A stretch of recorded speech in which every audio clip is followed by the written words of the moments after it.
Thanks for inviting me here today. It's a pleasure to come and share with you about the wonderful tribe at WD-40. They have built a culture over the last 18 years that absolutely delivers unbelievable results. So the cornerstone of our organization is we're a learning and teaching culture. And a lot of talk in recent years about employee engagement. And it was said that pleasure in the job puts perfection in the work. I stand in front of you today ashamed because I represent today what I would call soul-sucking CEOs. Soul-sucking CEOs are sucking out the enthusiasm and the passion of people because of the environment that they create. And we are responsible for that. As leaders in organizations, it's our responsibility to create an environment where people go to work every day, they make contributions to things, something that's bigger than themselves, they learn, and they go home happy. Leadership is not about being in charge. Leadership is about taking care of the people in your charge.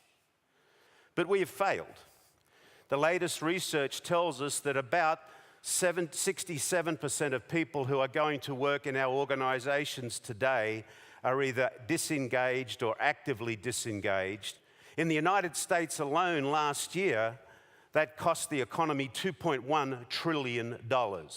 On top of that, it created a bunch of illness, people going home with bad attitudes, wrecks families. We are really doing a terrible job. In fact, leadership today sucks, and it shouldn't.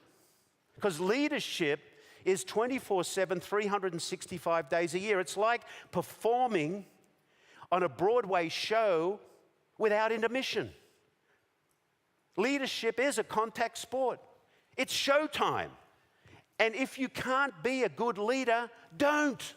Because you have no right to mess with other people's lives. They do enough to mess with their own life. Why should you get involved in that? If you can't be a good leader, don't.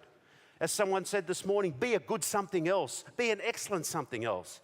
But leadership is simple, but it's not easy. And it's frickin' hard work. Because it's not about you.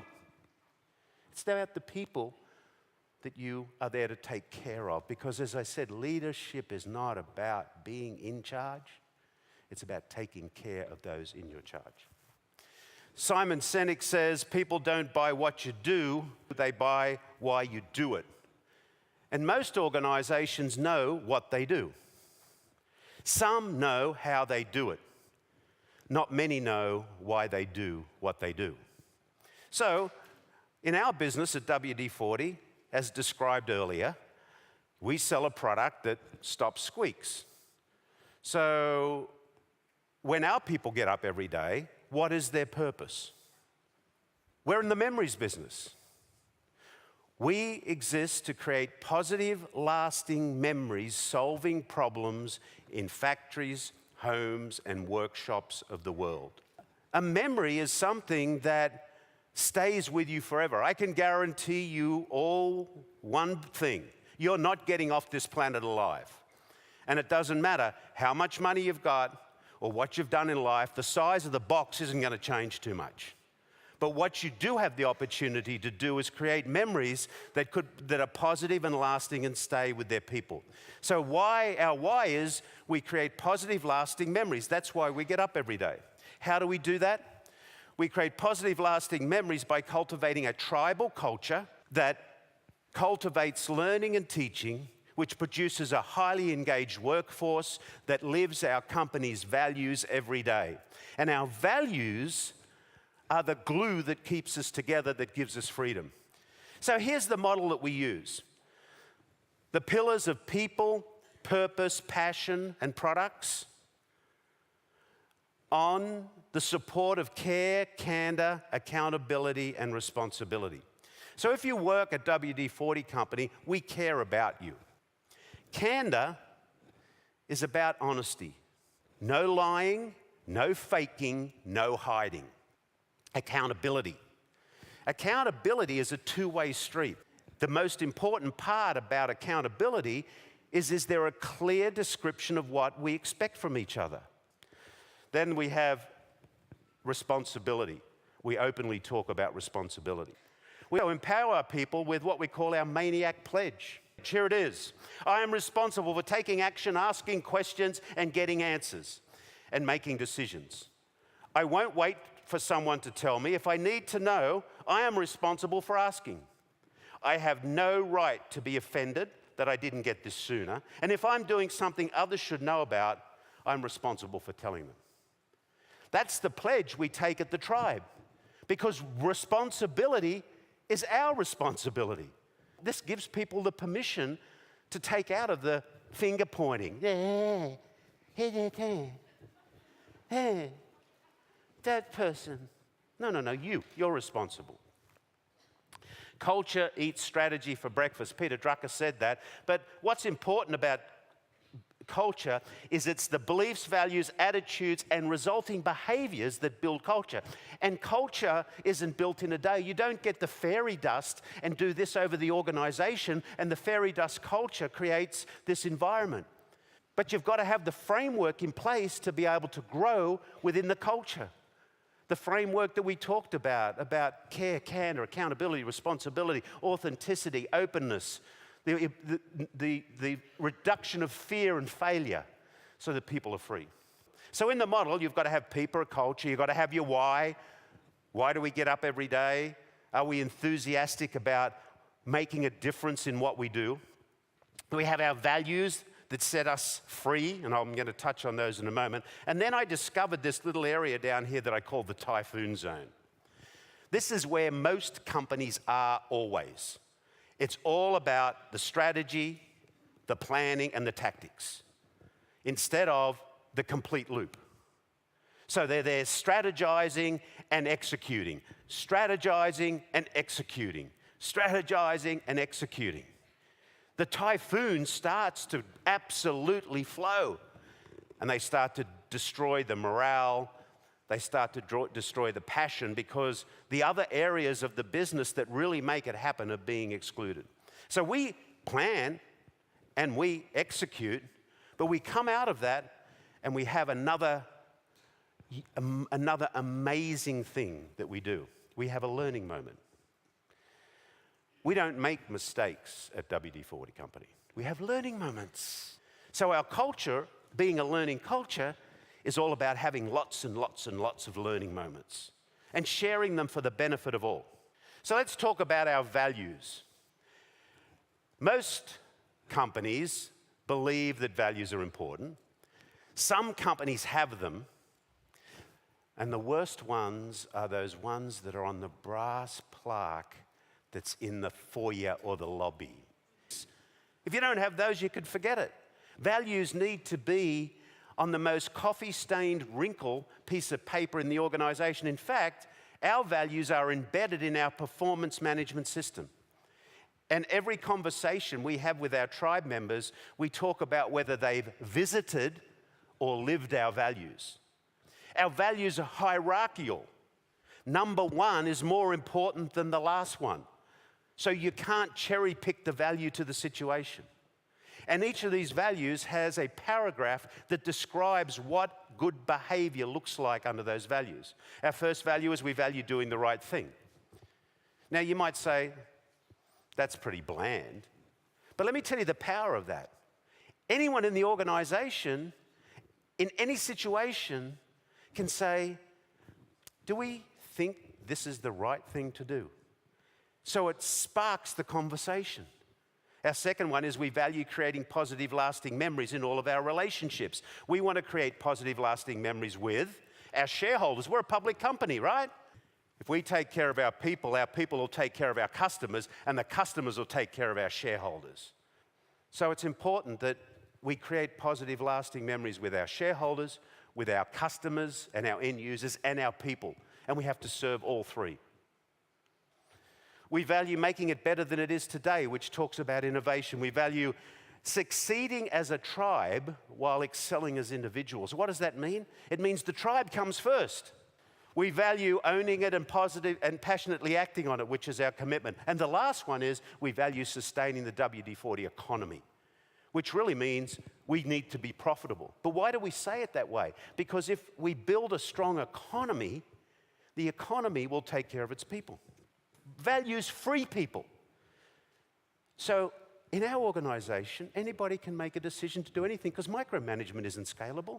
As long as they use the values as their guide, as long as they look at our why and our how, they can do anything they want. They're free. Because we are having the values pull them towards what we want. Maslow, in his hierarchy to self-actualization, the third rung of this is where most companies miss it completely. On the journey to self-actualization, the first two rungs are about safety and security, and most organizations create that. The third one is about belonging.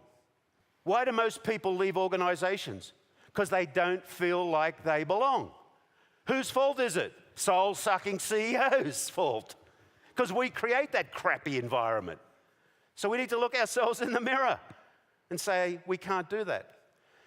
So a while back, we said, how do we create something that people would belong to? So everyone said, well, we're a team. And we said, well, wait a minute. A team is something you play on situationally to win a certain game. It's not enduring. The end result may change. The person you're playing against change. So a team is great within a culture, but it's not something that's enduring. What's enduring? We said tribes are enduring. So what's our number one responsibility as leaders?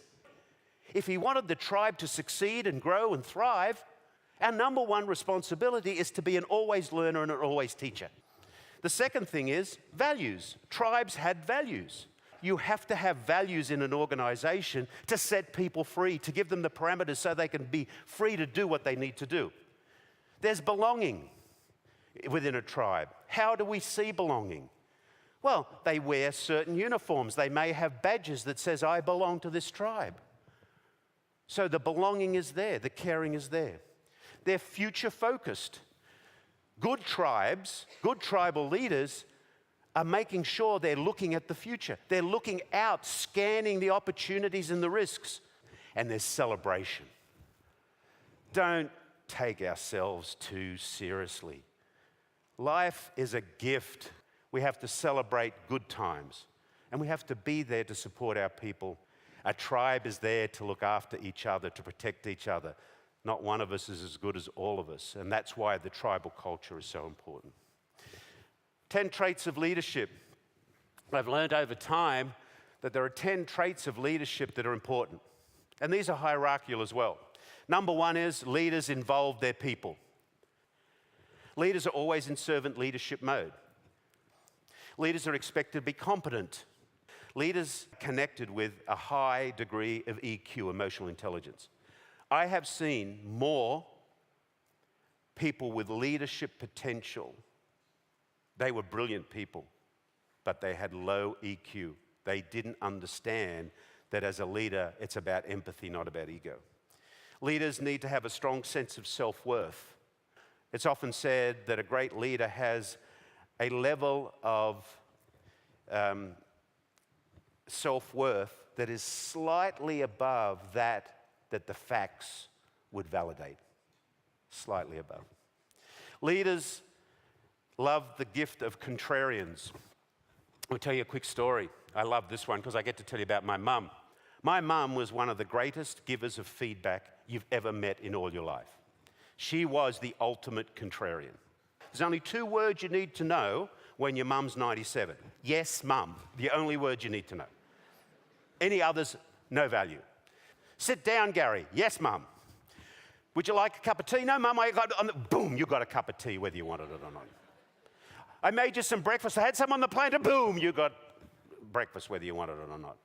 And then mum would walk round to the other side of the table. Mum would sit down. She'd look at me. She'd smile. And she'd say, now, Garry, there's a few things we have to talk about. Oh, yes, mum. Why didn't you call your brother the other day? Why didn't you do this? When are you going to do that? You work too hard. You're going to kill yourself. Why did you put on weight? Yes, Mum, yes, Mum, yes, Mum, yes, Mum. The problem was 98% of what she said was freaking true.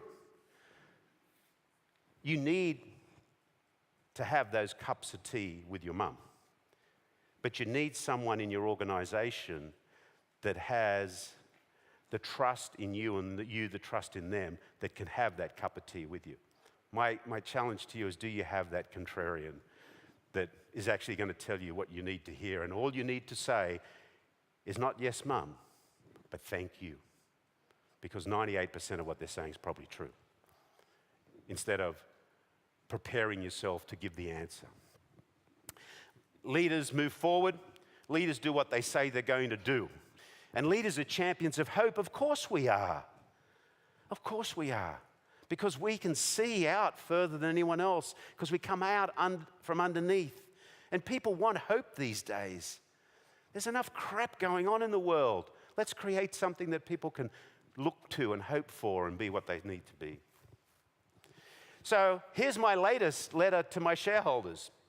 In the annual letter that just went out, our job is to make sure we create an environment where our tribe members wake up each day, inspired to go to work, feel safe while they're there, and return home at the end of the day fulfilled by the work they do, feeling that they have learned something new and contributed to something bigger than themselves. This is the world we envisage.